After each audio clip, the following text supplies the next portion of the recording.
Hey guys, welcome back to another episode of the Candy Valentino Show. Thanks so much for tuning in and spending this time with me today. I'm so excited that you get to listen into this conversation that I'm having with Jasmine Jonte, the founder of Creation, which is a done-for-you course creation company, but they actually do more than that, which we're going to unpack. Jasmine, thanks so much for coming in. Thanks for having me. I'm so glad we got to do this because we have not just the professional relationship, we've worked together in Founders, you've done work for me, so I just wanted to share with our audience a lot of what you do because I think it's so valuable for entrepreneurs to be able to understand that one, what you do exists. Because as somebody that came from the life that I had before, I didn't even know that someone could do a lot of the stuff that you do.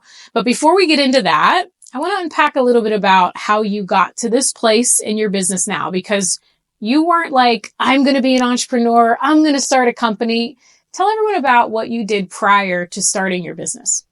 So before business, I was a teacher. I taught in the lowest performing school in the country, which was in Detroit, Michigan, at the time. And I taught kindergarten and first grade. So I taught the littles, taught the babes.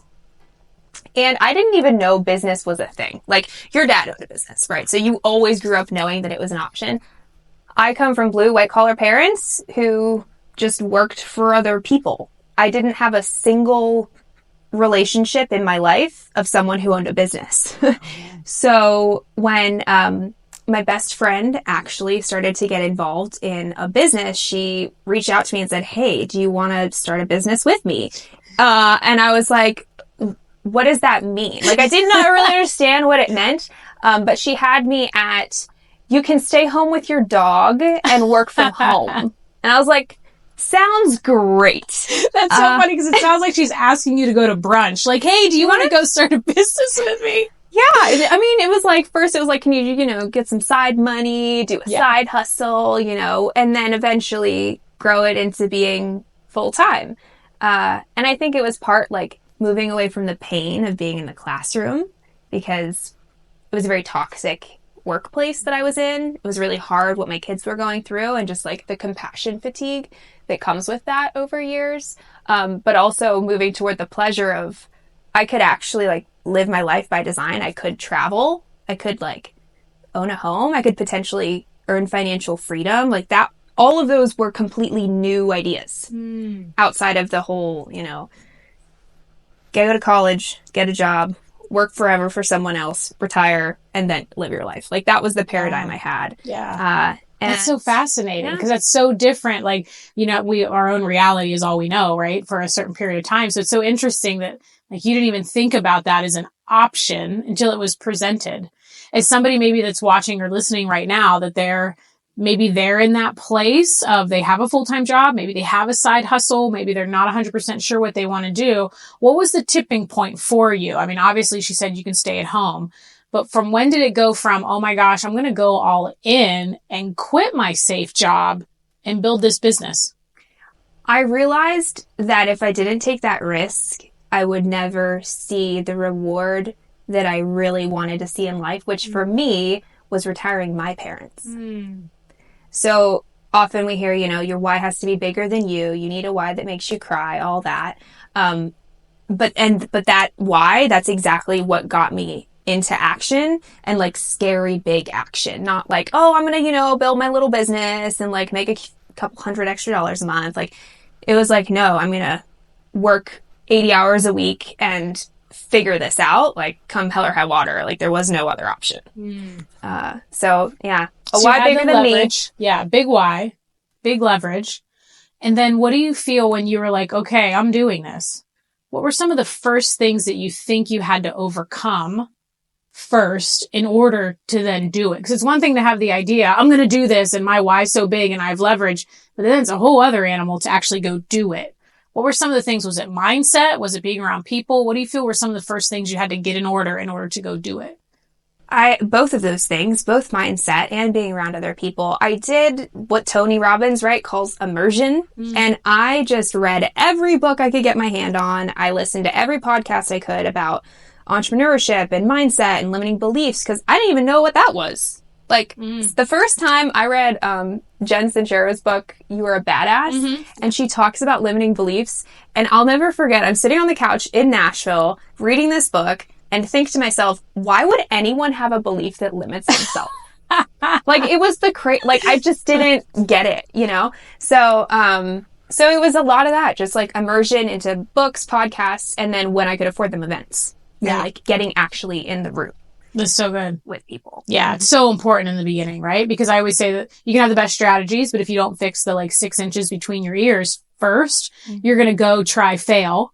And then you're going to want to go back to your original job or whatever it is that you're doing. Did you have any of that in the beginning? Did you have any moments where you're like, oh my gosh, what am I doing? I shouldn't have done this. I think I want to go back. Was there any of that? I would often think, wouldn't it be easier if I just, punched my card every morning? Like, wouldn't it be easier than not knowing what I'm doing the majority of the time? Because when you know nothing about entrepreneurship and then you become an entrepreneur, basically just making mistakes all day. Yeah. And I just remember always weighing that balance with, but that would mean I would have to give up making my own schedule, working from home, like all of the almost like creature comforts that I found in running my own business. So that even though it was hard, it was worth it to me. But yeah, there was definitely moments I was like, oh, wouldn't it be easier? And I'd give myself a 5-minute pity party and then move on. But you didn't. You stuck in it. Yep. And what made you get into the company that you started? So obviously teaching background, I know what you do because you've done it for me and worked with me before, and we're going to unpack all of that. But what made you pick that? Did you know right away, or was it just like, oh, I'm going to figure out what this business is? I did some other things first. After I did that whole personal development immersion, I realized there was this really underserved community of people who were into personal development, but didn't have support to stay accountable and support to be connected with like-minded people. And so my first thing was creating programs for those people. Okay. So I took my teaching expertise, I took the personal development I had learned, and I applied it by helping people. And what I quickly realized was my retention rates were nuts. Like, people just didn't leave. And my completion rates were amazing.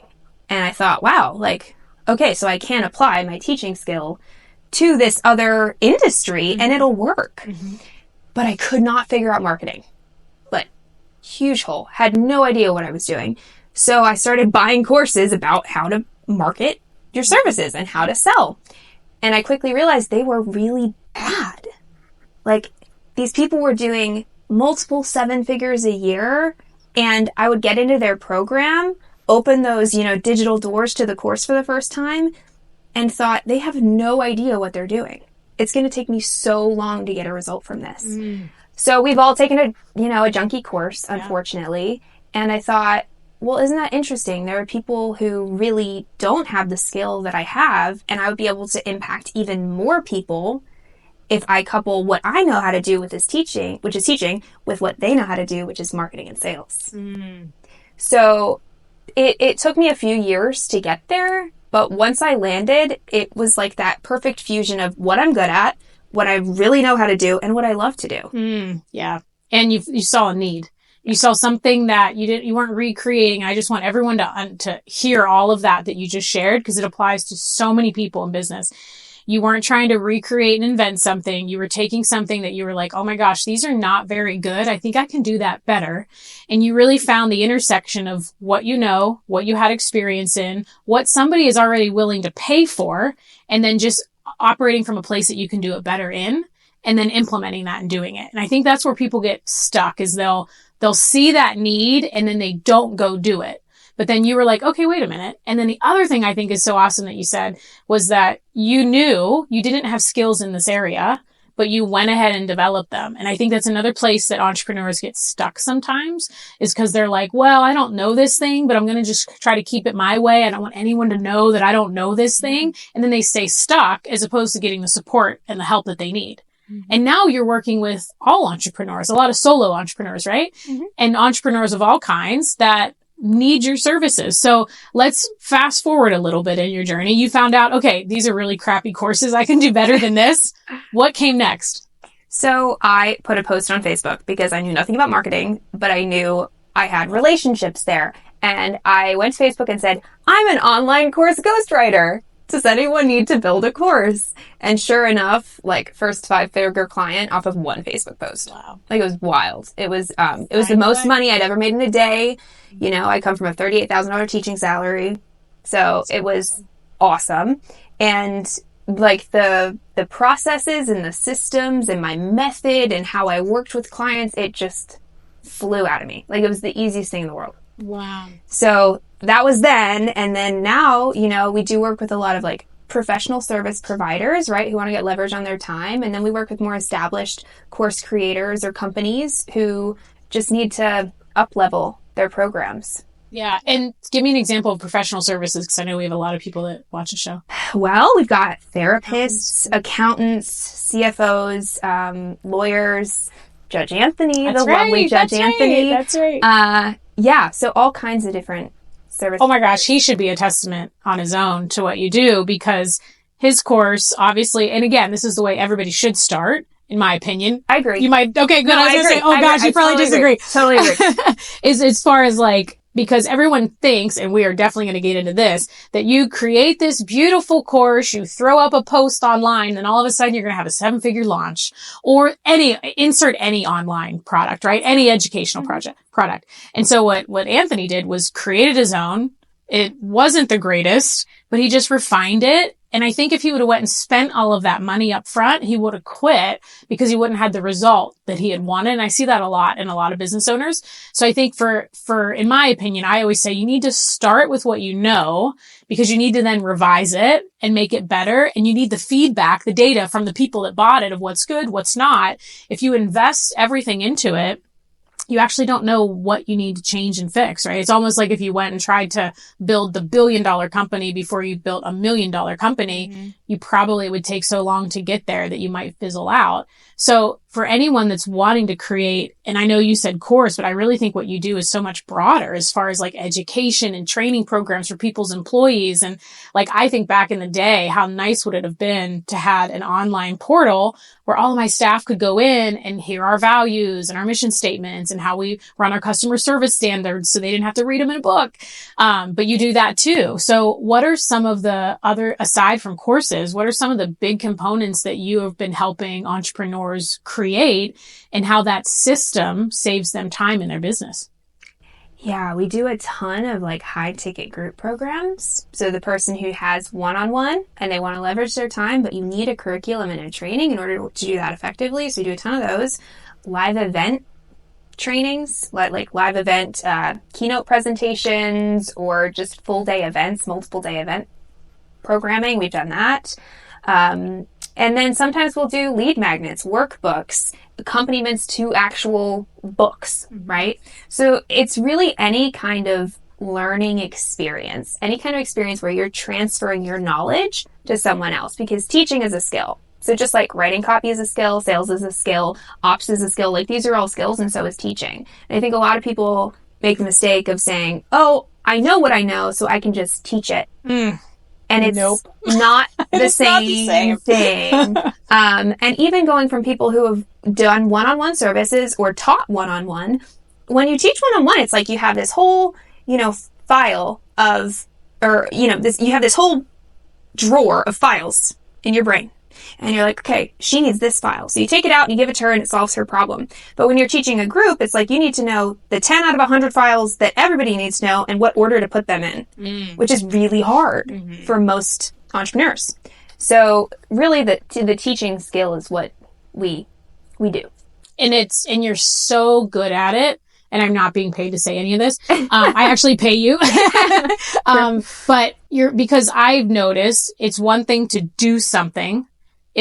For me at least, it was so incredibly, my brain is just wired to do it. I actually have to stop my brain and be like, no, wait, how do I teach this? And it took me at least 2 years to even figure that out in a live format with one-to-one people, which was so valuable to me to have consulting clients along the way. Cause I'm like, consulting, you're just kind of fixing problems. You're not coaching them on how to solve their own problem, but you always want to leave people better than you found them. So it's like, how can I also transfer this knowledge?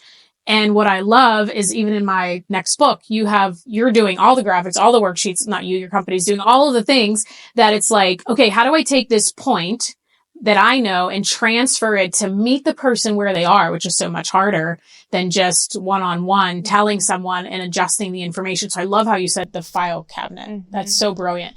And so the other thing too is like anyone needs to do that for all of their employees. So even if you never want to create an education product, you are still educating and training your employees. And I think that's the one sleep zone that most people on what you offer, they don't even think and connect that like, oh my gosh, I can take all of this stuff that I need to tell every single person I hire and I can condense it all into one place and I don't need to be the one to create it all. Like I think it's massively valuable. Especially for service provider companies, because you can take that content. Like I'm thinking of a CFO that we worked with and we took what she does, like, what's the tax strategy you love? Hiring your kids. Oh, yeah. And there's a couple of them. Augusta Roll. Yeah. So we made little like mini courses related to each of those strategies so that someone could buy that program off the website and implement it themselves, or they could hire her and her team to do it. But she uses that exact same training to train her new hires, and they use the same resources. They use the same templates. They use the same spreadsheets. Like it's literally cut and paste. So it's like this idea of multi-purpose content. Yeah. And then it develops your own IP, which is, and again, we talk about this on the show, but is going to increase your valuation whenever you go to exit, because now you have all this proprietary that's baked in, which is one of the key P's on getting a high return on EBITDA. So it's like now you're developing proprietary assets. And you can be like, well, that thing really worked. Let's go trademark that. Let's go copyright a book that's on top of that. And you can see how like, it's almost like opening Pandora's box to see where all of these things can go just by doing one thing. And that's what, I love. How do we do one thing, and then get it everywhere? Because it's maximizing your time, right? And we only have so much of that, and that it should have an ROI on it. And what I love about what you do is it's not just like, well, this course has this workbook and that's all it is. It's like now these workbooks can be repurposed for lead gen to try and gain emails for new clients to find out about you. So I love that. Is that something you strategically weaved in, or did you just find out like, oh my gosh, these can be repurposed all over the place and save clients money? I think I discovered it somewhere along the way. And probably a client asked me like, can I just use like permission, right? Can I just use my own content that I paid you to create? But can I just use this as a lead magnet? And what's great is like the more clients you work with inside of your program, the more they will give you feedback around, you should take this and make it a mini training and put it in the middle of your funnel. And that's where I get really excited, is the entire offer suite and how can we put upsells and cross sells inside of it so that when they're in program 1, they already know about programs 2, 3, and 4, and they can already see themselves inside of it, once they're done with program 1. So there's all kinds of dynamic things you can do, but you have to think about it from that strategic place, which you're so great at with business, right? Is you have this amazing strategic brain, and I do that with courses. Like, how can we get the most out of doing this one thing one time? Yeah. Exactly. And I think we really clicked on that because that's exactly how I see business. Like, okay, how can we do this? Then how can this apply in a bunch of different ways so that you as the founder get to then work on the business and aren't constantly stuck in it? And let's speak to a moment for the people that are like, well, you know what? Okay, I think I want an education. I'm an attorney. I think this is really great. Like, I obviously have a lot of clients like that because they know that people need that information, upcoming attorneys, or we're just using them as an example. But let's say someone's like, okay, I think I want this education course. I see all these people talk about, you just create this thing and then you put up a Facebook post and then you make hundreds of thousands of dollars, right? What is the real world, if we can kind of like bust through the myth, how does it actually work once you have the product created? Courses do not make you passive income. Oh, did you hear that, guys? Okay. Full stop. I didn't pay her to say that. Courses allow you to leverage your time. And with the extra time that you have, you can then work on marketing so that you have a business that's running without you needing to spend time to create income. Hey guys, thanks for tuning in to this episode. And if there was something that you loved or you had a specific takeaway, share it and tag me at Candy Valentino. And if you haven't yet, grab your copy of Wealth Habits everywhere books are sold. And for upcoming events or ways to stay connected, head over to candyvalentino.com. That's all for today. Thanks so much for tuning into the show. We'll see you next time.